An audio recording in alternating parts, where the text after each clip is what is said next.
Entendiendo el estrés es como esa respuesta, tanto mental, emocional, también física, fisiológica, damos ante las amenazas. Luego lo veremos un poquito más adelante, el SGA, ¿no? ese síndrome o esa como nos general de adaptación.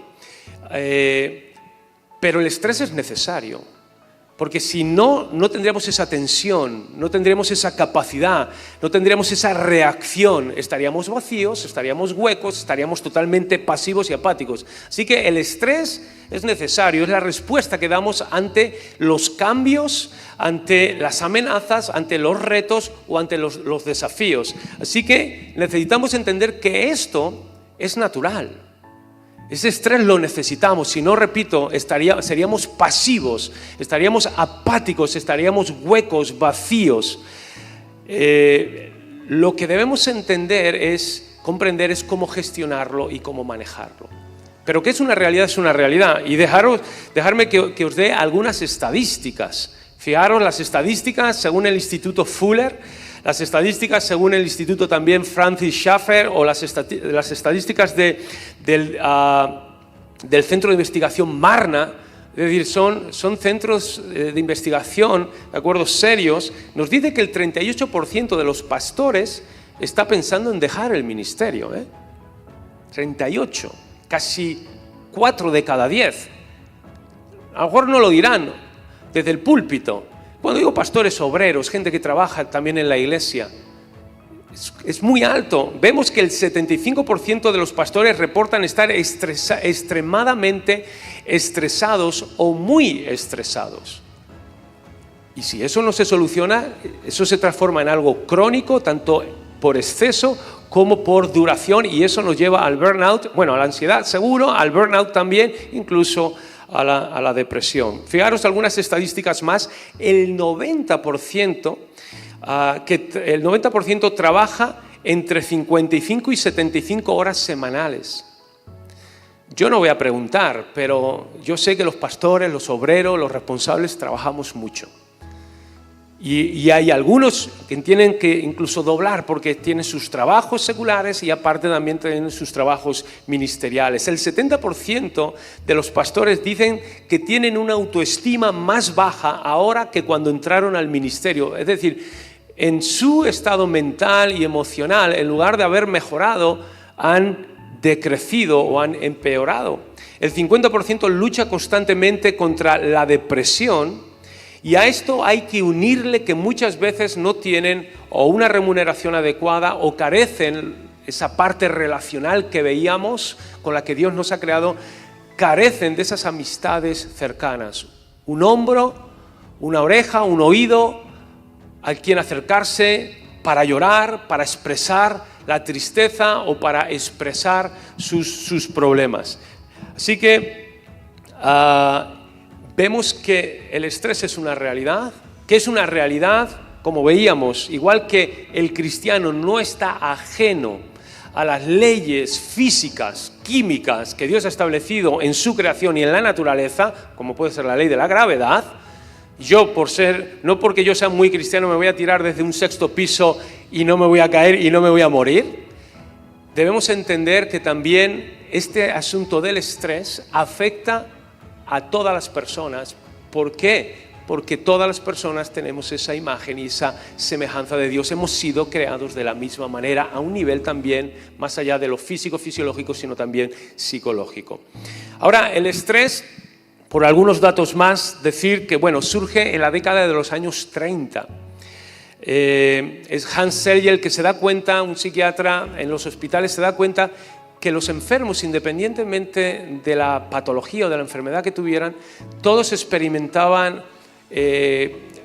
algunas conductas o algunos síntomas, tenían una sintomatología similar. Había cansancio, pérdida de apetito, baja de peso, astenia. La astenia son unos niveles de energía bajísimos, ¿de acuerdo? Esa energía tanto física o emocional. Y él se da cuenta que todos, independientemente de la enfermedad o patología, comparten esto. Y se le empezó a llamar como el síndrome de los enfermos, ¿de acuerdo? Daba igual si estaban enfermos del corazón, hepáticos del hígado o de la circulación cardiovascular, lo que fuera. Ahora se dieron cuenta que todos tenían esa misma sintomatología. Y siguió avanzando y ahora actualmente entendemos, y ya lo podemos definir, ¿de acuerdo? No como algo ahí abstracto, sino con esta palabra, el estrés.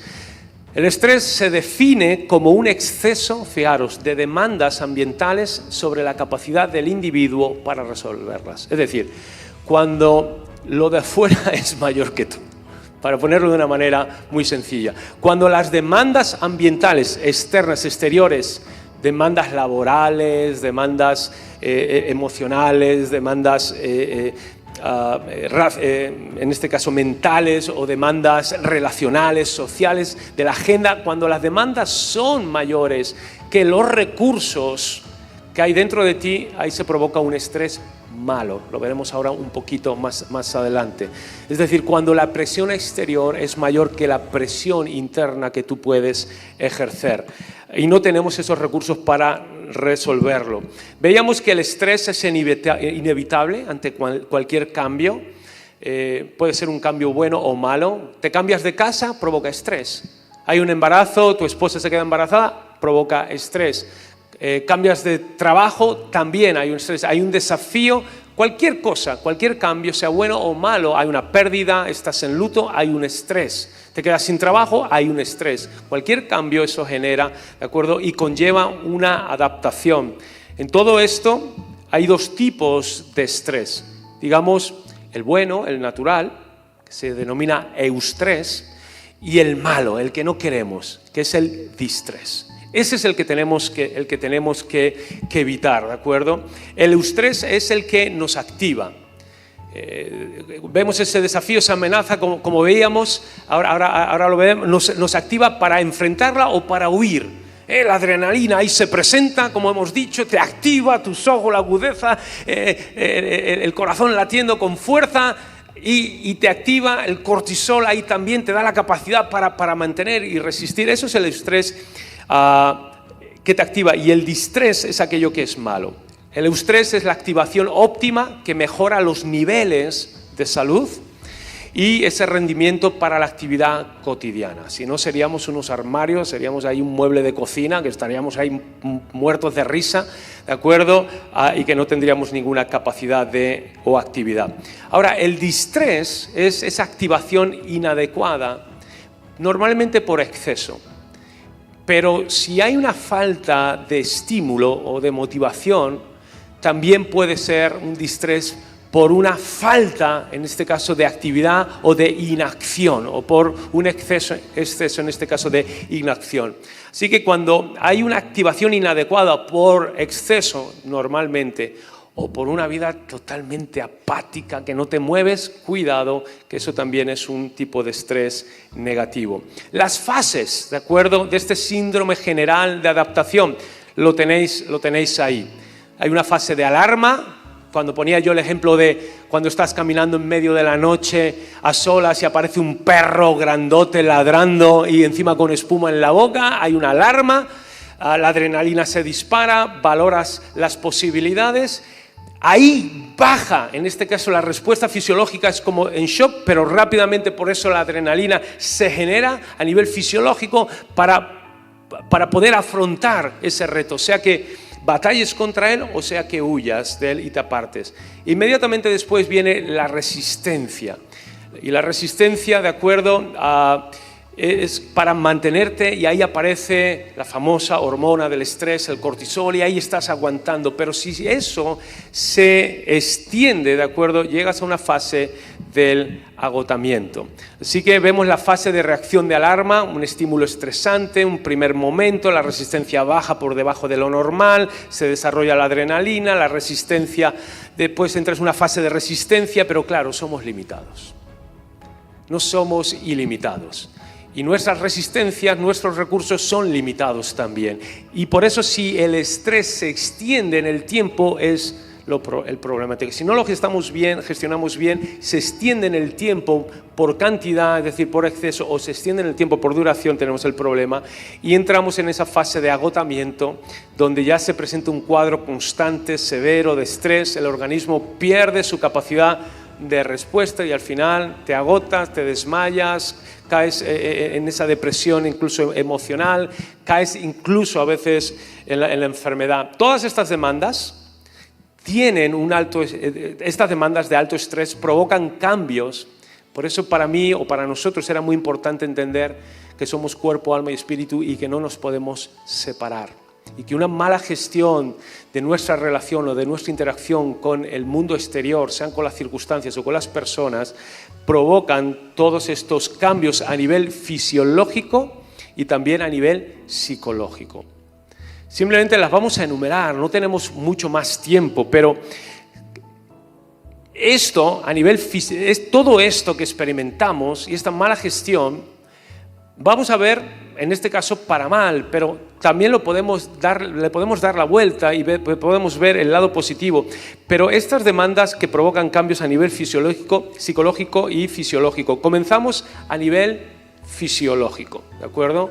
¿Cuáles son los cambios que vamos a empezar a experimentar en nuestro cuerpo? Pues fijaros, el sistema cardiovascular, ya lo hemos dicho antes, en un estrés crónico aumenta la frecuencia cardíaca, la tensión arterial y puede provocar desde hipertensión, infarto de miocardio, esos infartos incluso cerebrovasculares. Tenemos que cuidarnos y tenemos que empezar a ver si tenemos estos síntomas a nivel fisiológico, tenemos que cuidarnos y recordar lo que hemos leído al principio, porque Dios quiere que todo nuestro ser, cuerpo, alma y espíritu sean presentados de manera irreprensible y prosperen. Pero no solamente nuestro sistema cardiovascular, también el sistema inmunológico. Siempre estoy enfermo, tengo alergias, tengo debilidad, tengo infecciones, no me recupero como antes. Todo eso lo causa el estrés, que puede ser causado por un pensamiento, por una emoción, por una creencia irracional, por una distorsión cognitiva que veremos también más adelante, por una situación, por un mal hábito, no comer, no dormir, no hacer ejercicio. El sistema inmunológico se cae. Sistema digestivo, ¡ay, no me sienta bien la comida! Tengo gastritis. Iba a decir, tengo diarrea, ¿no? Como cantábamos, dice, hay una fuente en mí, ¿no? Que está fluyendo y tengo una diarrea constante en mi vida. Tengo gastritis, tengo úlceras. Eso lo aprendí de México, perdonar el paréntesis, de cuando tenemos esos síntomas, tenemos esas personas que o aumentan, ¿de acuerdo? O pierden, como decíamos también, peso. Bueno, todo esto es afectado más de lo que pensamos, ¿de acuerdo? Por el tema del estrés. No solamente eso, el sistema endocrino, lo hemos dicho antes, adrenalina, cortisol se disparan, especialmente el cortisol. Serotonina, dopamina, hormonas del bienestar se hunden. Melatonina, la que rige los ciclos del sueño, se descontrola. Leptina, grelina, las que controlan el apetito, el hambre o la saciedad, se pierden. Perdemos peso, engordamos. Todo el sistema endocrino por el estrés se altera. Y no solamente eso, sino que empezamos a tener dolores, tensiones musculares, esas cefaleas tensionales, siempre a la misma hora empieza a venir un dolor de cabeza. Y suele ser en la noche, a las 7, a las 8, de repente, ¡pum!, te despierta, de repente te sobreviene este dolor de cabeza. Ese estrés crónico a menudo resulta en todas estas tensiones musculares, dolores, especialmente en la cabeza, en el cuello o en la espalda. A nivel psicológico, veíamos, ¿de acuerdo? Por ir finalizando ya esta primera ponencia, a nivel psicológico vemos la ansiedad, la depresión. Ese estrés crónico nos lleva a la ansiedad. El estrés, por hacer la diferencia entre el estrés y la ansiedad, el estrés es algo concreto, es algo objetivo, es algo temporal. Concreto porque dices, mira, es la época de exámenes, es algo concreto, Es algo objetivo, son exámenes y es temporal. En cuanto pasen estas semanas, se me va el estrés. La ansiedad ya no es concreto, es algo difuso. Ya no es algo temporal, eso mantiene. Y ya no es algo objetivo, es subjetivo. Te puede venir cuando menos te lo esperes. ¿Por qué? Porque vives en un estado de estrés tanto que tu cuerpo ya está intoxicado. El síndrome de Cushing. Estás con esa intoxicado por tener demasiado, digamos, cortisol en tu cuerpo, en tus sistemas, y entonces la ansiedad puede venir en cualquier momento. Y todo esto, fijaros, todo esto que batallamos a veces como creyentes, como cristianos, como obreros, como siervos, como papás, como esposos, todo esto, el estrés está allí. Problemas de memoria. Es que ya no me concentro. Es que ya no lo recuerdo. El estrés no nos permite pensar bien. Esas zonas del cerebro medio, esas zonas del sistema límbico, donde está el hipocampo, que arraiga allí la memoria, arraiga allí los recuerdos, las experiencias que quedan arraigadas como recuerdos, todo eso empieza a afectar. Y nuestro nivel de memoria, de concentración, como te decíamos, esas zonas del sistema límbico, que comentaba el hipocampo, se ven afectadas. Cambios de comportamiento también, ¿de acuerdo? Tenemos cambios de comportamiento. Empezamos a estar irritables. Deja de dormir bien, deja de comer bien, a ver qué tal. Si te vuelves irritable, si te vuelves muy sensible, con mucha ira, con enojo, te empiezas a aislar. Una persona que está constantemente en ese estrés, que ya no come bien, que no duerme bien, que no hace ejercicio, que no se relaciona bien, su comportamiento cambia, al final vive en un rechazo. Me rechazo a mí mismo, rechazo a otros, otros me rechazan, termina en un aislamiento, a veces de la iglesia, a veces del ministerio, a veces del trabajo, a veces de la familia. Todo eso, el estrés está ahí. Trastornos del sueño, lo hemos visto antes, ¿de acuerdo? No lo voy a decir porque ya he hablado mucho, también lo he mencionado anteriormente, pero necesitamos una buena teología del reposo, del descanso.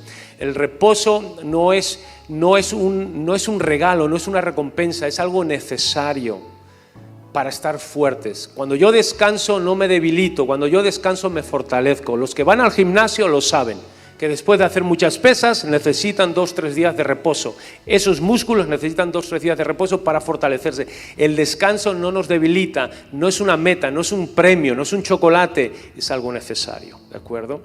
Y puesto y establecido por Dios.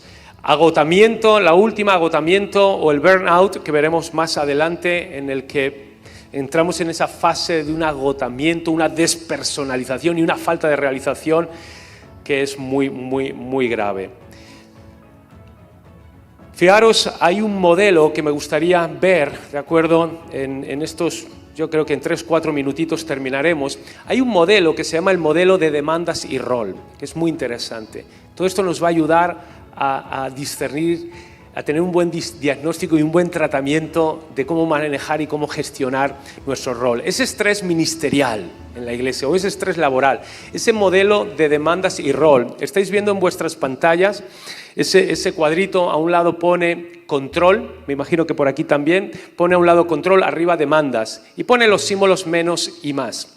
Fijaros, y dentro de eso hay tener un bajo estrés, estar activo, pasivo o extremadamente estresado. Bueno, el control es la capacidad que tú tienes para gobernar, para tomar decisiones, para controlar los asuntos.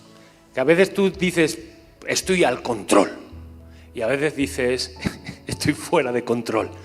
A veces controlo las circunstancias, y a veces tú dices, las circunstancias me están controlando. A veces controlo mis emociones, y a veces dice, la amígdala me ha hecho un secuestro cerebral, digo, en este caso emocional, como diría Daniel Goleman, y tengo aquí un secuestro emocional que no sé ni lo que hago. Y las demandas, a veces dices, hoy, pues esta semana está bien, no tengo mucho trabajo, o esta semana tengo demasiado trabajo, en la casa, en la familia.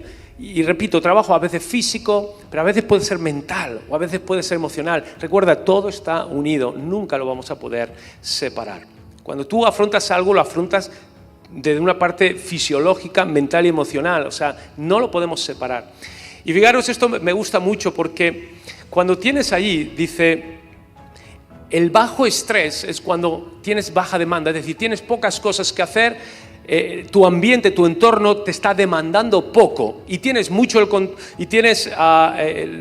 bajo estrés, tienes baja demanda y tienes mucho control, pues estás como ahí, como el príncipe, la princesa, tienes el control. No tengo mucha demanda y tengo control de las cosas, pues no estoy estresado. Ahora, el activo son aquellos que tienen mucha demanda, se les está demandando, pidiendo mucho, pero también tienen mucho control de las circunstancias, de lo que tienen que hacer, de lo que pueden hacer. Entonces, aunque se les pide mucho, ellos tienen mucho control y son gente activa, y eso está bien. Pero luego entramos a los pasivos. Son aquellos que tienen baja demanda, no se les pide nada y tampoco tienen control de nada. Pues eso es lo que no queremos. No queremos tener un perfil pasivo en lo que no se nos pida nada y en lo que no controlemos nada. Eso no es bueno para nuestra salud, ni para nuestros ministerios, ni para nuestra vida. Y luego tenemos ese estrés alto en los que, imaginaros, tenemos muchísima demanda, se nos pide mucho y no tenemos control de las situaciones o de aquellas cosas que nos están pidiendo, no tenemos el control para solucionarlos. Cuando hay una demanda muy fuerte en nuestras vidas, puede ser en el ministerio, puede ser en la familia, en la casa, y no tenemos el control y no tenemos la capacidad para dirigir, gobernar, cambiar, adaptar, modificar, entonces ahí entramos en una frustración, en un estrés, que si eso se prolonga en el tiempo nos lleva a un agotamiento tremendo, ¿de acuerdo? El estrés es el resultado de la interacción entre esas demandas, como veíamos, psicológicas elevadas, la baja libertad que tenemos de tomar decisiones, ese bajo control. Y termino, un apunte pastoral, ¿de acuerdo? Un apunte pastoral. Muchas veces cuando vemos a una persona que está en depresión, en un agotamiento físico, emocional, en un burnout, en un no puedo más, en un no quiero más seguir, cuando vemos personas que están en ansiedad y que están en esa condición, que están bajo ese estrés, normalmente las miramos y las juzgamos negativamente y decimos, hay algo malo en ellas. Algo están haciendo mal, están pecando, no tienen fe, no están orando, no están viniendo a la iglesia, no están sirviendo al Señor, no están leyendo la Biblia lo suficiente. Inmediatamente pensamos que estas personas que se agotan es porque o son malas o están haciendo algo malo. Quiero decir que no ocurre a personas defectuosas. Que estos síndromes de este estrés crónico, de esta ansiedad y del burnout no ocurre a personas defectuosas, perversas o malas, sino todo lo contrario. Ocurre a personas que son demasiado buenas. Ocurre a personas que aman demasiado. Su pecado sería amar demasiado. Su pecado sería involucrarse demasiado. Su pecado sería preocuparse demasiado, pensar demasiado en esas personas, querer ayudar en demasía, más allá de los límites propios o de los recursos propios. Su pecado sería, de acuerdo, tener un alto nivel de compromiso, amor, compasión, implicación, responsabilidad por la obra de Dios. Yo creo que lo habréis visto. Estas personas que sufren estos estados de estrés crónico y de agotamiento son personas que trabajan con personas. Son médicos, son maestros, son abogados, y ahí entramos nosotros, los pastores, los obreros, los cristianos, los que servimos al Señor. Y es a causa de involucrarse y amar a las personas que tenemos, de acuerdo, y que sufrimos de estas consecuencias que tenemos que aprender a gestionar. Así que no sucede por pecado, sino por amar y comprometerse en exceso a la obra y a las personas. Sucede por no establecer los límites apropiados para mantener el propio bienestar.